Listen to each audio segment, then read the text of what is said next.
Every life has a story, and every story is worth sharing. Your story, my story, and our story speak of victory and defeat, joy and sorrow, resilience and vulnerability. They are not just our story, they are Christ's story in us. They are Kingdom Stories from Down Under. We met at a birthday party and we sat next to each other at a table and we connected and we spoke, and I met both her and her husband, beautiful people from south of Perth, from Albany, and we connected, and for some reason unknown to us, but obviously a godly reason, we connected really well, so much so that I went to visit them in Albany, ministered with them and had a wonderful time, and then they did the same. They came into town and they also ministered and blessed our little church. And tonight I will have here at Kingdom Stories from Down Under, Kerryn Robinson, and then later on Dan Robinson. So this week's episode will be with Kerryn and next week's episode will be with Dan. Kerryn, welcome to the show. Thanks for having me, Cousin Man. Kingdom Stories. Do you know what Kingdom Stories are? So Kingdom Stories are stories of kingdom people. And I remember when you read my book, you said, I love the fact that it was about kingdom, especially the second part. Yes. So I thought, oh, okay, she's got the awareness about the kingdom. This is absolutely beautiful. So you must be a kingdom person, aren't you? All the way. What did you do with your religiosity?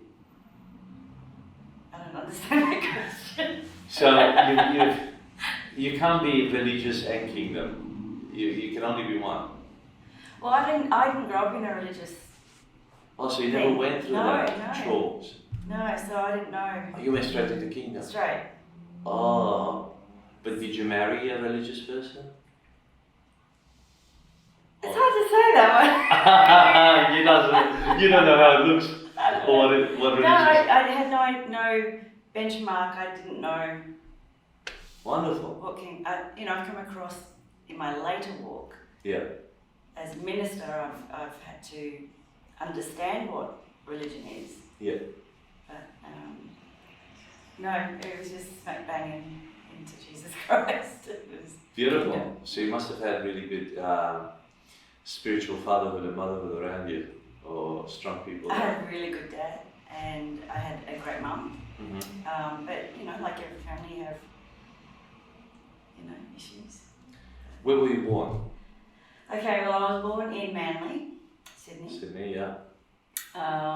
We moved to Melbourne in my early years. How early?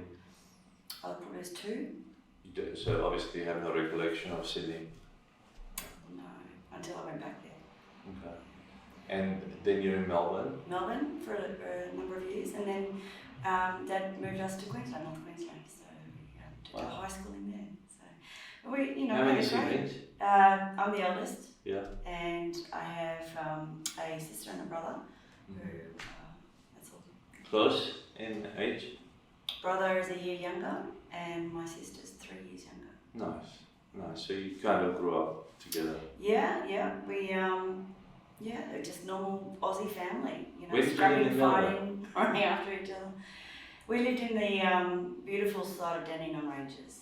Up in the hills? Yeah, it's just at the bottom, Okay. Lilydale. Lilydale, beautiful. Yeah, so we had a There was great a upbringing. Lilydale line, I think, a train line, wasn't there? Oh, probably. Yeah. Probably. It was a great upbringing. It really was. What was your dad doing? Oh, Dad did everything. He was a butcher by trade, but he tried his hand at everything. Okay. He was I'll probably call him an extreme person.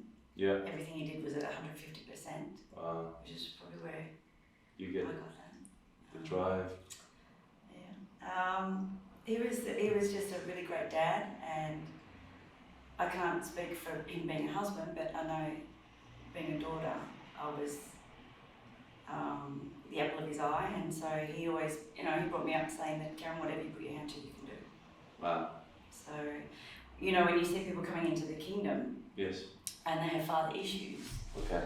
I never had that. You can't relate. I can't relate. Yeah. And that's a good thing. Yeah, so you want to be able to reach out and minister Yeah. to them, but and I understand that, but no, I never had to deal with those kind of issues because I had a great loving father. Don't you think it's quite distorted now? It's almost like it's expected that you had father issues. I think so. Yeah. I think it's distorted. I think we have an expectation that more people have had father issues than not.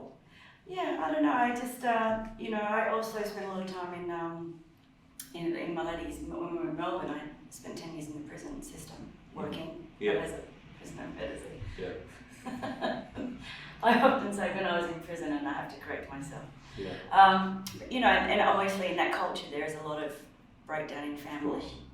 And you're at the coalface. Yeah. So I think there's all ranges of experiences for people. So from Melbourne you moved to far north Queensland. How far north? Cairns? Or? No. Just well, I say that I come from Noosa. Okay. But I really didn't. I come from Gympie. Gympie, okay. Noosa sounds a lot nicer. Nice, yeah. Sunshine Coast. Gympie is more inland, is it? Inland, it's a gold town, so it's inland and it's very hilly and hot. Yeah. Red earth. Hot. Yeah. So we had a bit of a farm there. Why did you move there? Why did that? I think they just wanted a new start in life. They were, had experiences in Melbourne that they wanted to say goodbye to and start afresh. So they picked up and we. How old were you when you moved to Queensland? I was 14, and I was very upset about doing that. Yeah. But then you would have had a lot of friends. I high school. had established in my friendships and my school. I think it took that long to really feel like I belonged to something, and then all of a sudden Were there any other activities outside school that you were involved in? Sports, clubs, I churches? hated sports. Oh, you didn't like it? I was not good at sports. You like it now? No, I don't like it now. No, I'm so glad that my husband doesn't watch any sports whatsoever. That's good. I don't have one of those husbands that, has to watch the football or go golfing. Full day of cricket. Yeah, it's great. It's great. No, Keeps the money in the bank too. Well, that's right. I can go a lot more shopping. Not that you need. But no, my upbringing in sports, that's probably the only thing I did was ballet, and okay. so my mum was a ballet fanatic, so okay. her parents love to live their dreams to their children. So. Don't we all?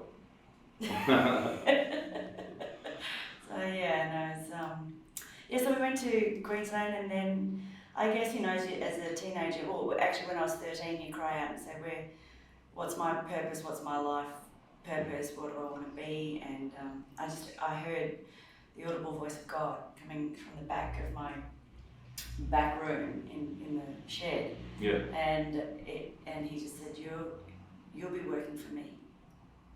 100%. You'll be in my service.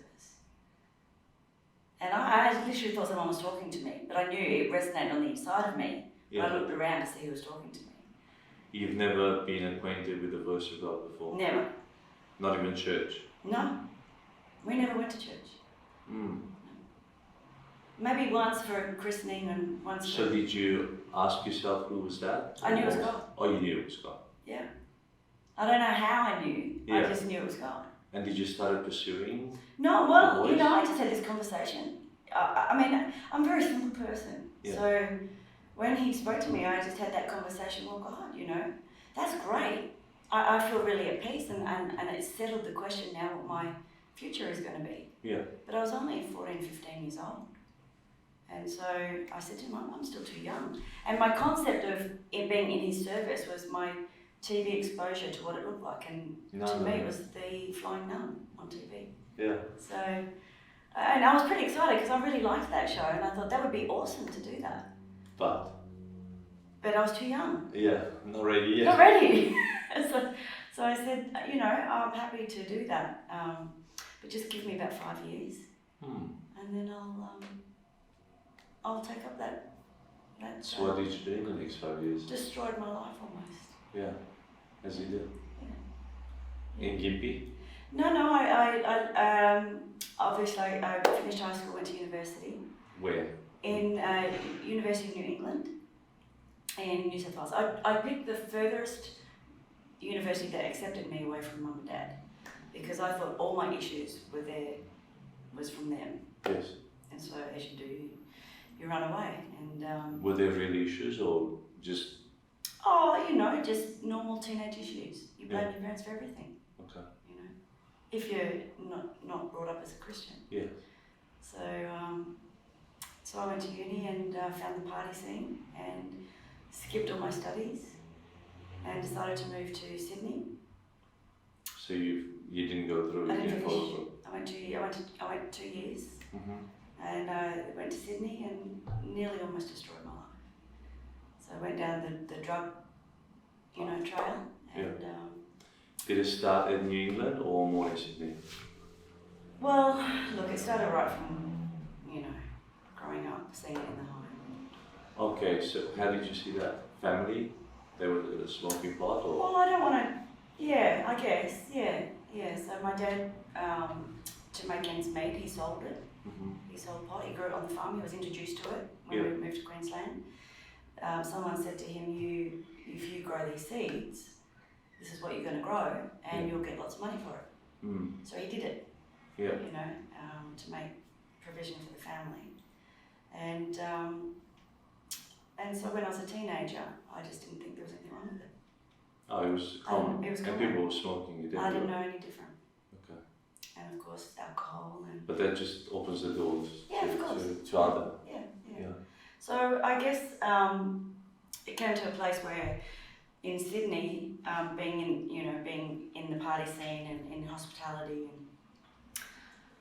So you started working in bars or restaurants? Yeah, restaurants, bars, anything to do with hospitality, events. Yeah. And who were you living with? I just friends. We'd rent flats or rooms. houses. I always landed work, so I've always had money. Yeah. There's never any problem there. I always grew up with the belief that I could do anything. Sure. Because that's what my dad instilled in me. So whether I'm on drugs, work, I can still do anything. And work wasn't an issue. You wanted work was to no work. issue with me. I'd get a job anyway. Yeah. I'd land really good jobs. So jobs that paid well. Yeah. And if they didn't pay enough, I would sell drugs. Oh. Yeah. So, There's plenty of clients everywhere, wasn't it? It was lots. But I guess the saving grace is God's hand on my life.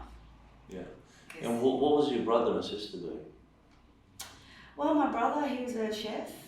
I didn't really have a lot to do with him as I grew up and moved away.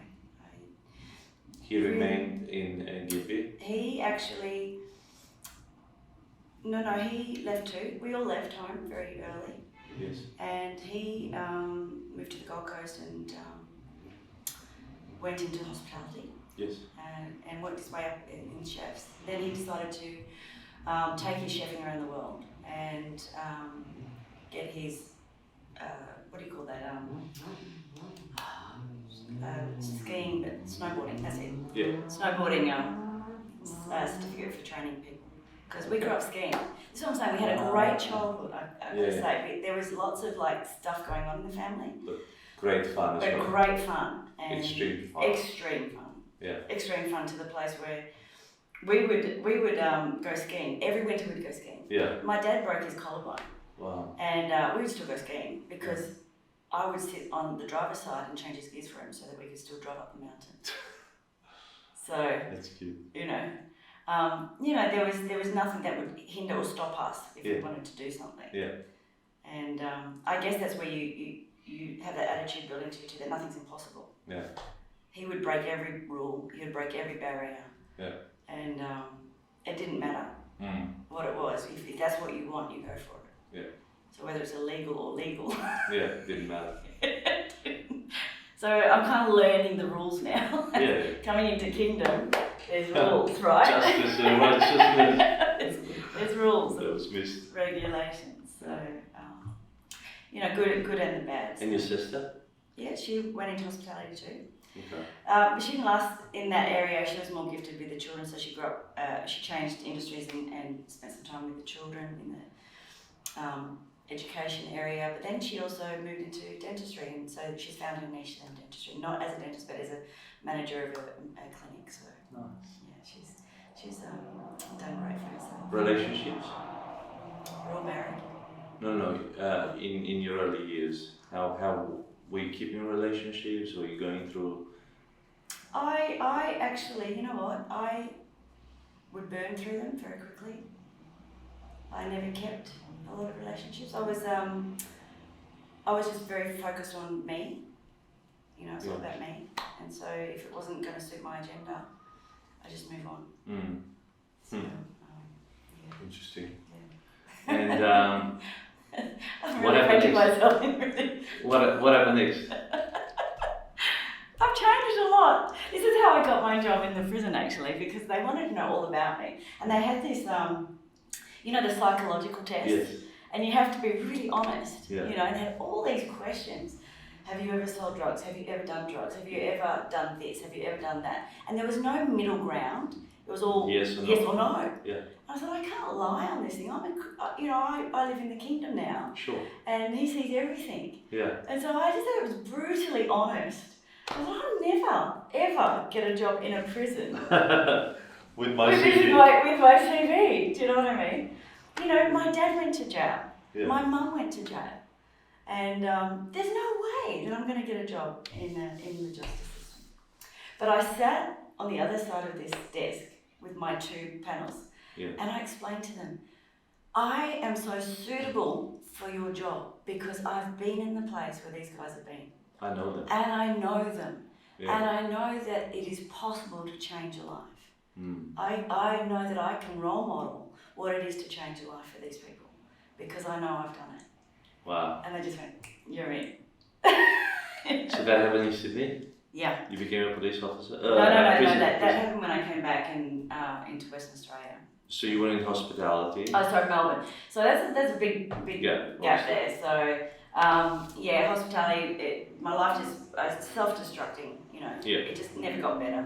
I guess I just woke up to myself and said, if I don't move back home and reconcile with my family, I'm gonna die. I'm gonna die. Mm. It was that moment where I woke up. And so I just picked up. I was one of those people that it didn't take me much to get up and move. I had no issues. I never set roots down in anywhere. Yeah. So it wasn't hard for me. Once I made that decision, I'm going. That's it, stubborn. You know. So I just picked up and went. You went back to Queensland? Went back to Queensland. And they were still there? they had moved to the Gold Coast at that time because my dad had been caught with selling drugs. He ended up, the story was he actually ended up selling down in a turf, in an area of other people's territory. So they got the detectives on him and dobbed him in. He ended up in prison. So we ended up, before he went to prison, which we knew was going to be the case, we all bought, as a family, a house on the Gold Coast for Mum. Yeah. And so we all moved in there while he was in prison. How long? Oh, not for long. But it didn't take me long. I didn't stay for long. I left again very quickly and went to Western Australia. Oh, you came to WA? Mm. Why WA?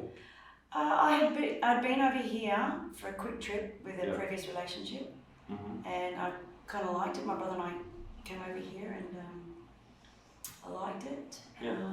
We didn't stay obviously, but I knew a little bit about it, so I came over here and thought I'd give Western Australia a go since it's the furthest part from Queensland again. Yeah.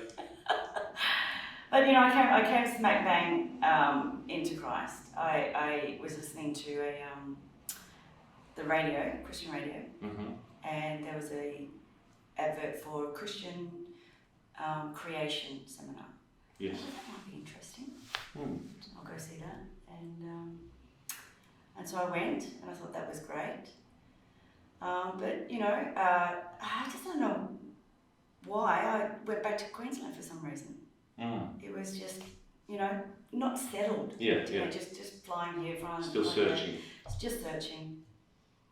I did have an experience. I went back to the Gold Coast, and in that place of just, I think it was that struggle of my 5 years is up, you know, So I'm consistently cycle. running, and that agreement that I made with God as a girl, it was coming to an end. It was coming to an end like that. Yeah. You know, so God was calling on my commitment. Yeah. He was pulling on me. It's time. Okay. It's time. You know, because you know he would still be there the whole time. When I went to university, when I lived on campus, the dorm that I was staying in was an all-women's college. I mean, I could have gone into any college. There was 8 colleges, about 500 students per college. Yeah. But the college that I went to was an all-girls college. Mm. And not only that, the floor that I actually had a room in was the only floor with all the born-again Christians in. Wow. So you couldn't hide. I couldn't hide. I couldn't run anywhere. Yeah. Wherever I went, Yeah. God placed people there so that there was evidence of Him going, come on. You know? Come on, Kerryn. So I was just at the back. This is another experience. I mean, I had so many times where he would just reveal himself to me. Yeah. This is why when I'm talking about kingdom, I don't need rules and regulations and religion because I've experienced him. And so he one day we're all smoking dope as we did in those days, but this was a real experience. It wasn't like an hallucination from drugs. Yes. I know the difference. And were you ever in the era of Get Smart? The show Yes. Get Smart? Okay. Do you remember the In 99? Yeah, and do you know the cone of silence? Yeah. So we were sitting in the back of our yard, and the cone of silence just came down, and every single sound just paled into the distance. Yes. And they froze. All my brother, my sister, and all their friends, they just froze. They weren't moving. Yeah. But I was moving. And then Jesus appears up in the sky from about here up, like this, and he has this beautiful smile on his face, and just I'm feeling so loved and warm. Yeah. And I said, how come you're here? Yeah. And he says, because you asked me to. And of course he takes me back to the prayer that I prayed, probably in one of my desperated moments, crying out to him, show me if you're real. And so I remember that. And then he's like, we're having this conversation. I was like, oh my goodness, I know that you're real. Yeah. I heard your voice, and I know what you want me to do. So I'm going to follow you now for the rest of my life. I'm not going to argue with you. No more. Give me 4 more years or whatever. This is it. Yeah. And he just lovingly smiles at me and says, no, Kerryn, this is not it. You're going to still do your own thing for another 2 years. Oh. But I want you to know that I'm going to be with you for the next 2 years. And, I'm never going to leave you. Yeah. And I said, no, like Peter, I will never deny you. That's right. I will never deny you. And then he went off in the distance. So, and then the cone of silence lifted. And then I said, did you see that? And I'm like shaking my brother and sister, and they're going, you're nuts. You're nuts. Yeah. So, and he was correct, 2 more years. Struggle. Yeah, 2 more years. And how did you give in? I think it was just a final surrender. Of course, I went back to Western Australia. I got involved with a lot of New Age practices. And in my search, yes. And in meeting with a lot of those sort of people.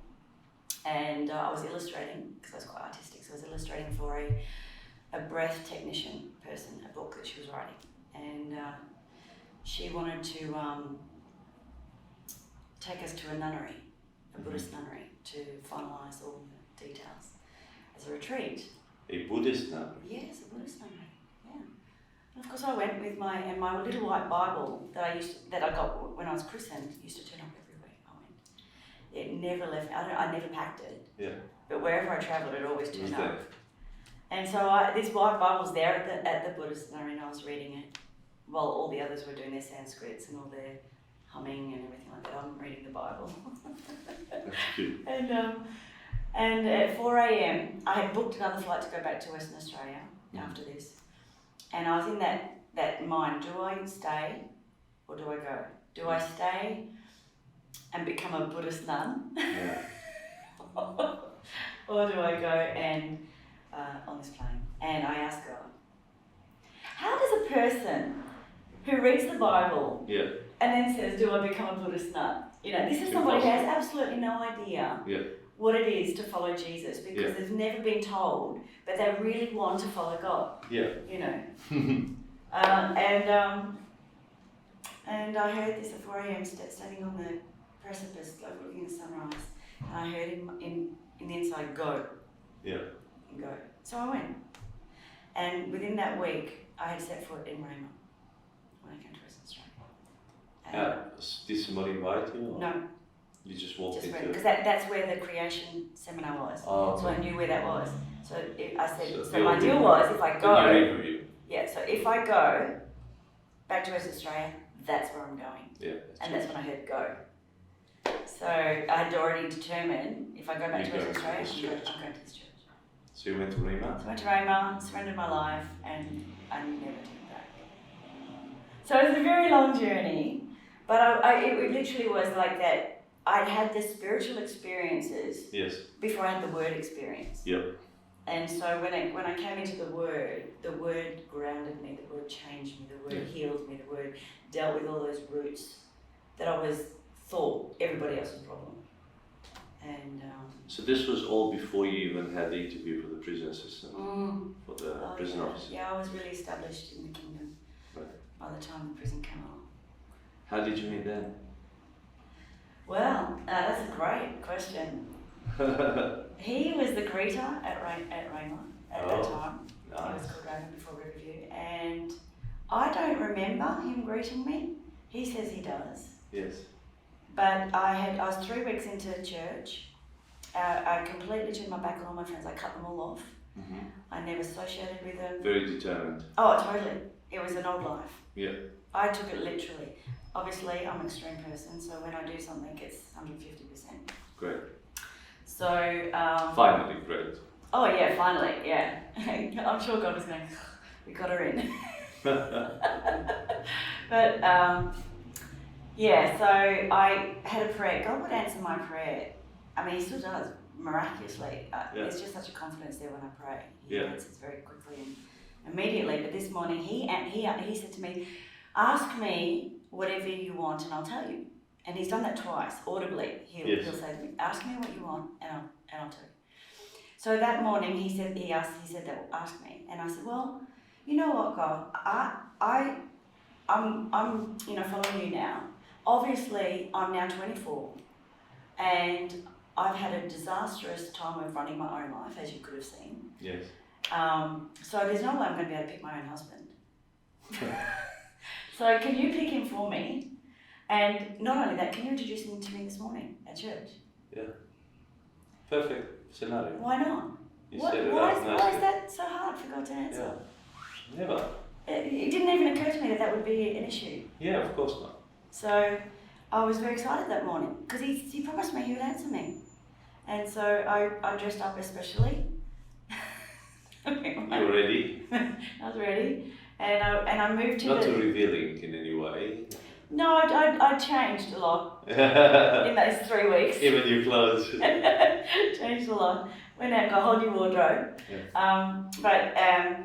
No, I went into the seats. The seats were like, you know how they were partitions. They'd go down to like 2 in a row and then they go back like that. Yeah. So I go to the aisle seat. Yeah. So there'd be no mistaking when God brought my husband to meet me that, you know. So you're going to have 2. Can't have 2. Only 1. I wasn't joining a cult, so I had to have only one husband.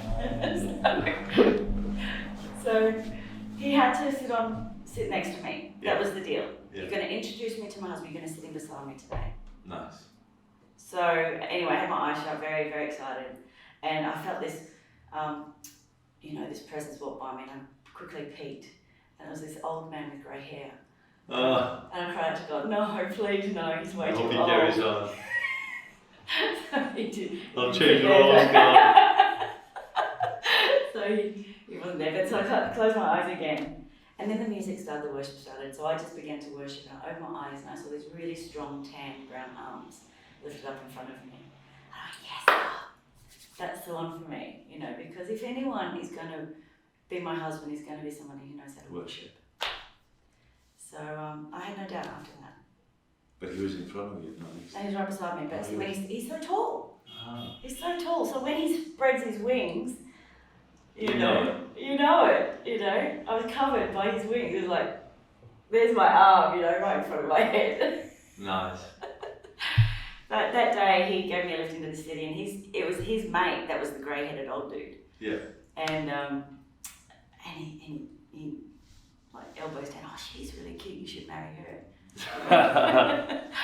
So that was. So you kind of knew that. I knew that was him. You had to wait for him. Yeah, absolutely. Yeah. It was a frustrating 2-year wait.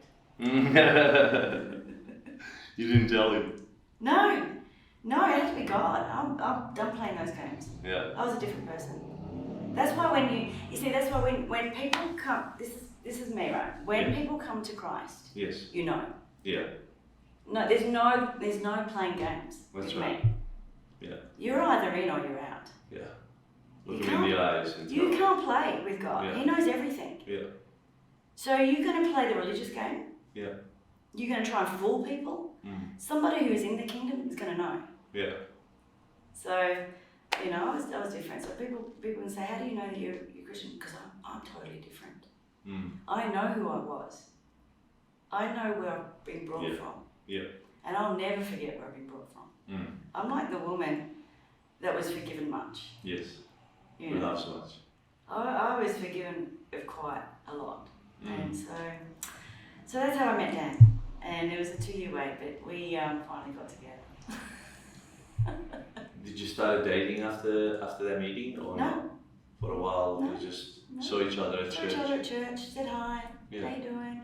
In fact, he'll probably tell the story, but it was a bit of a struggle actually even to get us together, because he was a bit commitment phobic, and I was like, I'm not doing nothing to help this situation, it has to be all God.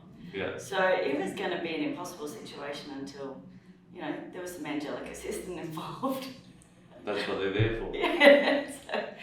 So, but the thing was, after a year and a half, I said, Lord, if you really got the right person, because he's not responding. He's really, I don't know whether he's clueless or what, And, I felt it was right. I'd heard correct. He'd answered my prayer. And in fact, I was praying with a good friend of mine one day. We were just one afternoon just praying, and we're praying in the Spirit, and we're just loving God, and everything went silent because I heard again, this was the second time, ask me whatever you want and I will tell you.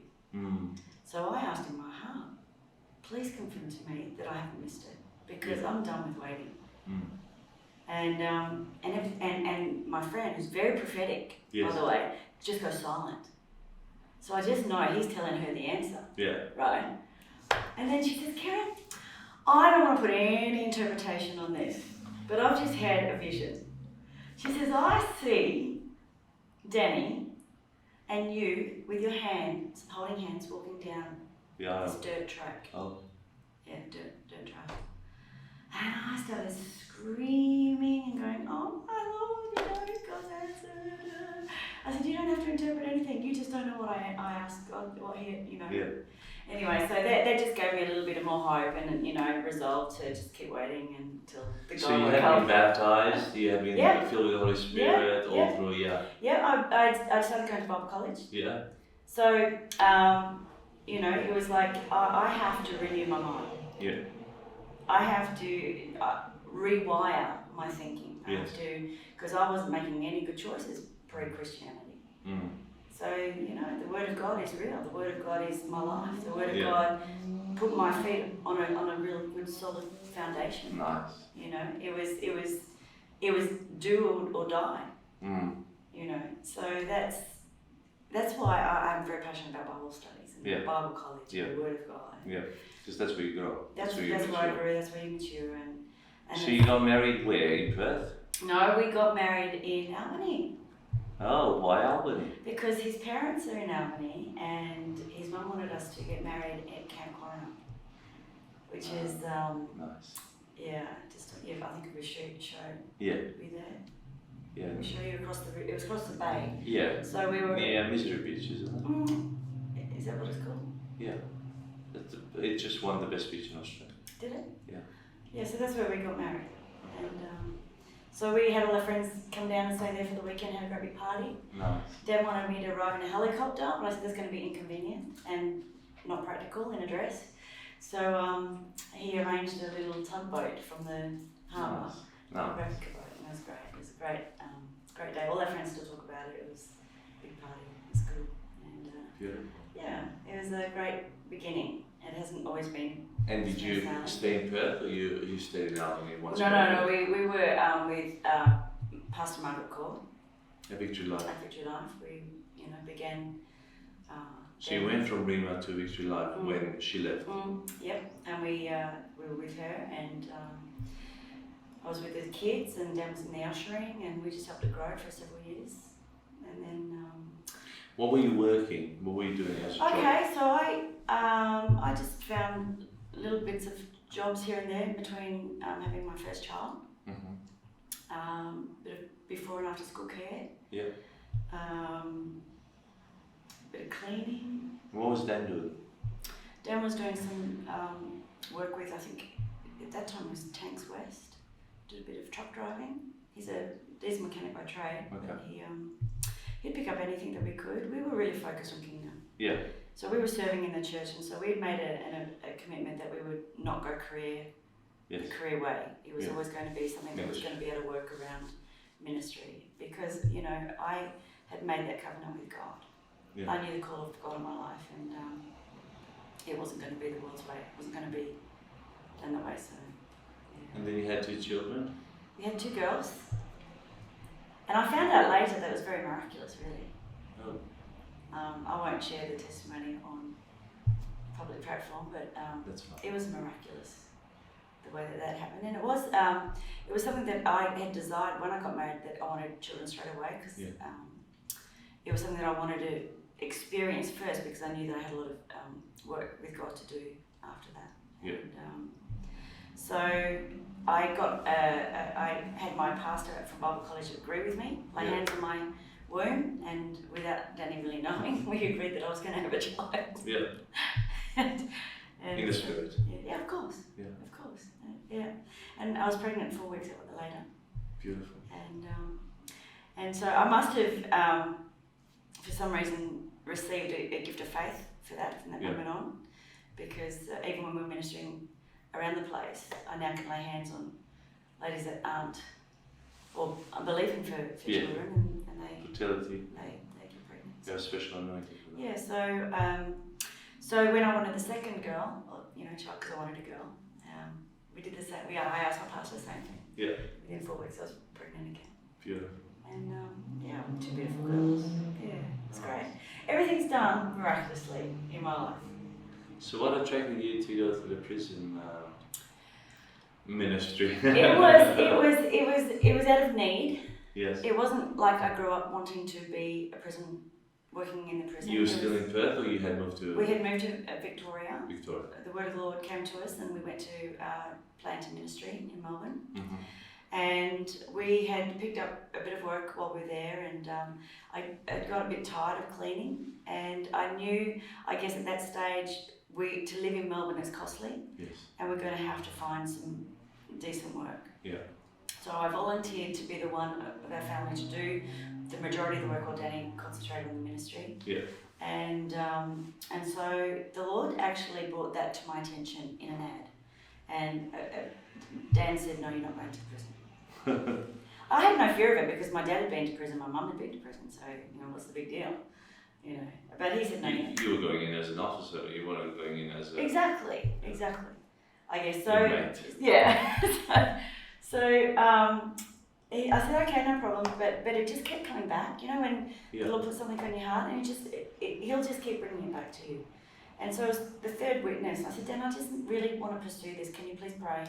And he says, you know what, just go with it. If it is God, He'll open the door and we'll agree. And and it really was God, because there was like 2,500 applicants. Whoa. For 23 positions. Why is it in such a demand? It's a very secure job, and in the area that I lived, it was a very well known. I didn't know that at the time, but very well known industry to go into. Yes. So it was very competitive.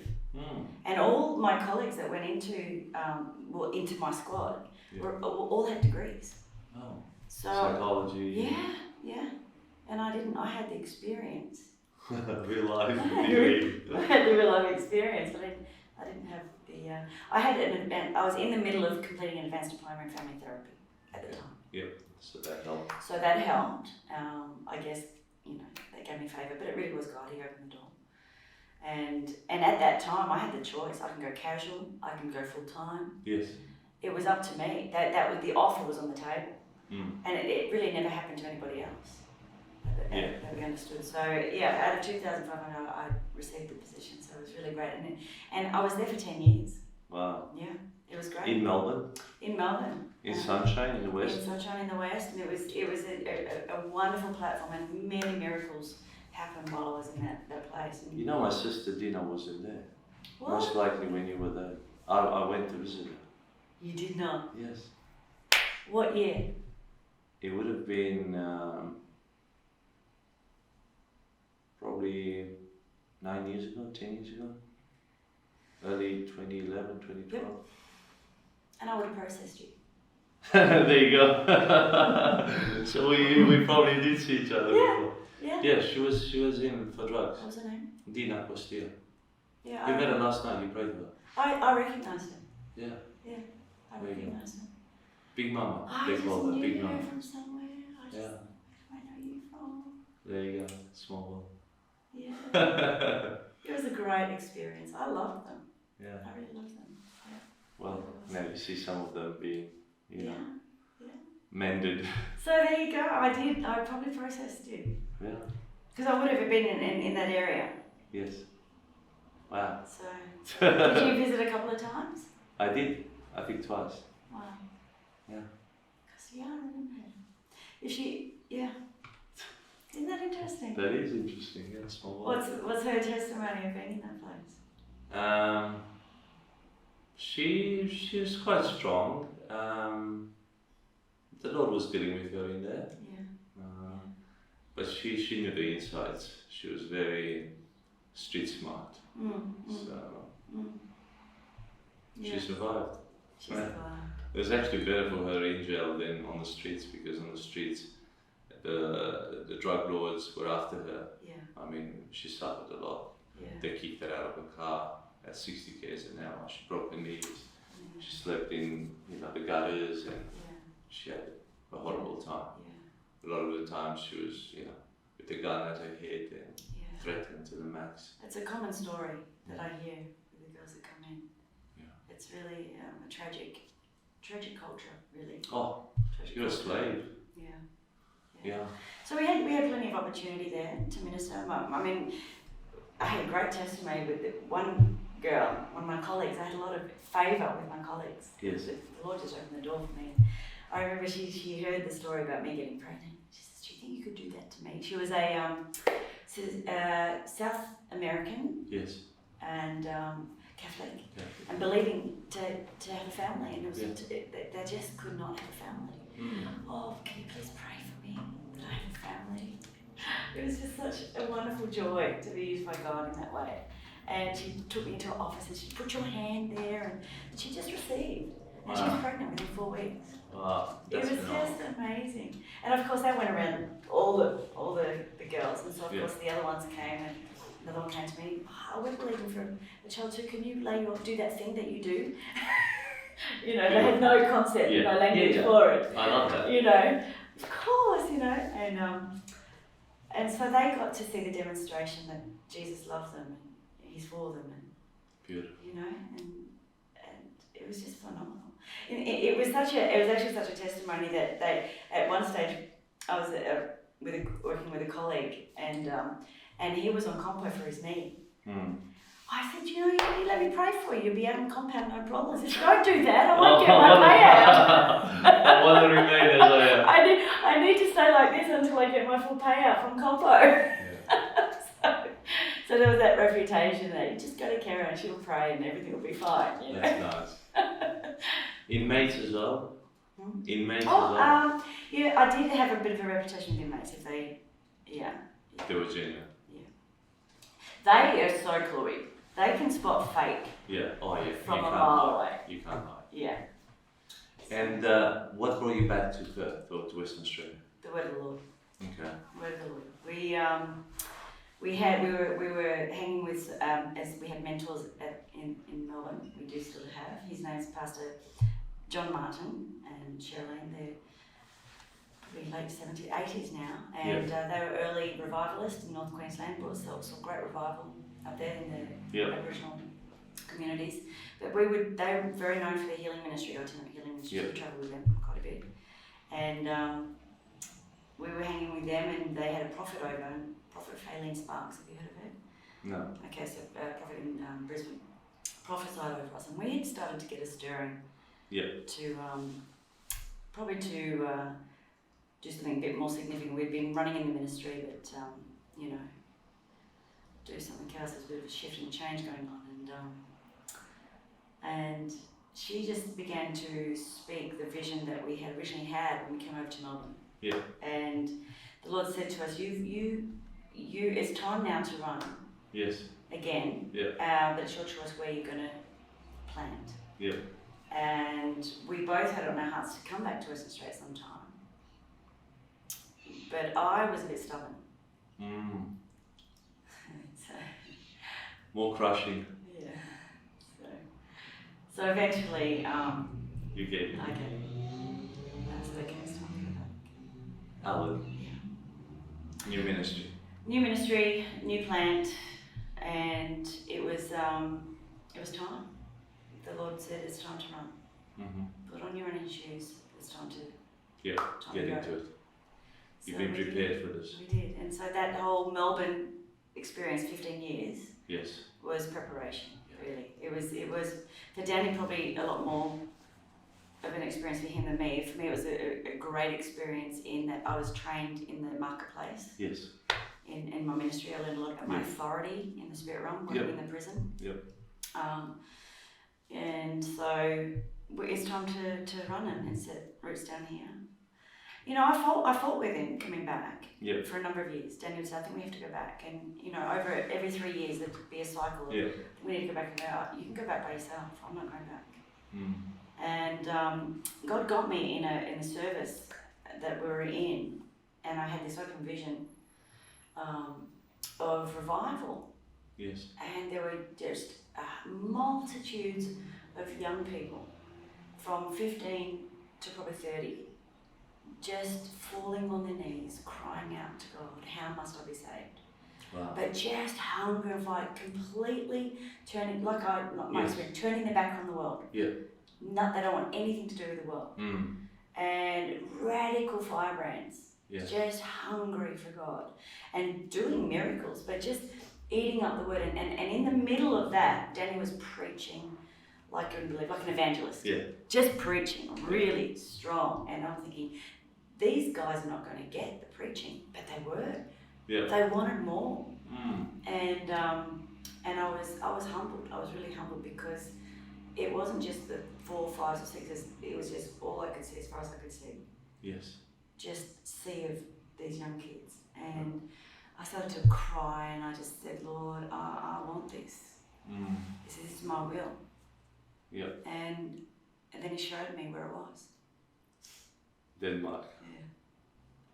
So Western Australia, go back down to the region, South Great. How long ago did you move back? So that vision happened about 3 or 4 years before we ended up moving back here. Okay, so still. I didn't want to tell Dan. Yeah, because you would have said, next plane we're on.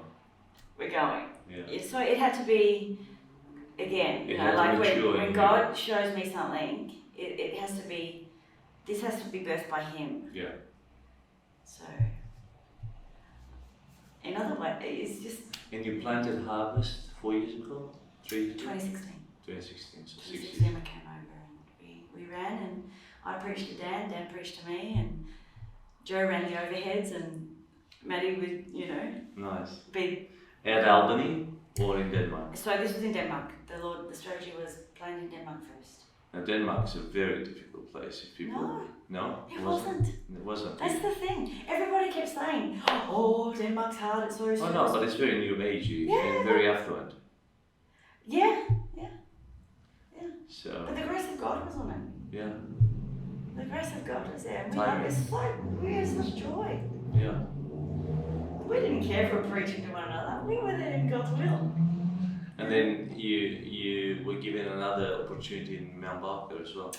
Yeah, we had there were some pastors there. Their season had run out. They were sort of burnt out, and they gave us the opportunity. They asked us, would we be willing to take it on, and we were kind of in two minds. We were running hard with Denmark. Yeah. And but we thought, no, we'll take that on. We don't want the ground to be lost. Yeah.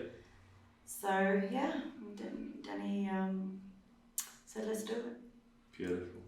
So it's been a steep learning curve and a great learning experience, and I wouldn't go back. I often think I didn't want to come here, but I'm glad I'm here. Yeah. I'm really glad. And you know, we've seen miracles, we've seen new salvations. And now Albany itself as well. So three Time locations. for Albany. It was probably just before Christmas, and I got up to play the keys just before it started. I put my hands on the keys, and I heard the Lord say to me, "Today I establish you." Yes.